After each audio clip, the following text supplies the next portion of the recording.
জাহান্নামীদেরকে যখন আযাব আর গজব আর শাস্তি দেওয়া হবে,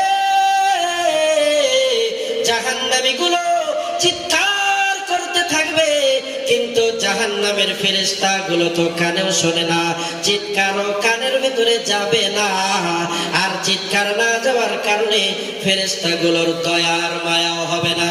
ওই জাহান্নামের গজব আর আযাবের ফেরেশতাগুলোর চক্ষুগুলো কানা, আল্লাহ তাআলা কানা করে দিয়েছে।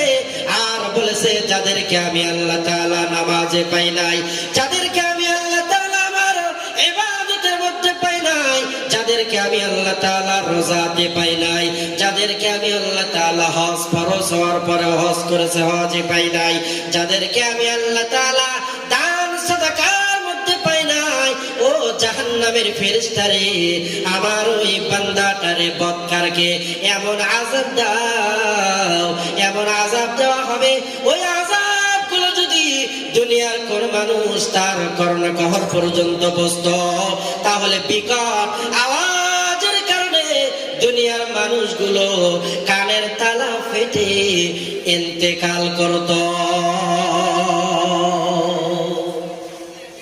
আমার ভাইয়েরা চোখে দেখে না, একটা মানুষকে যদি আঘাত করা হয়, চোখ দিয়ে দরদর করে পানি বের হয়, একটা পর্যায়ে প্রহারকারীর অন্তরের ভিতরে বড় দয়ার মায়া হয়।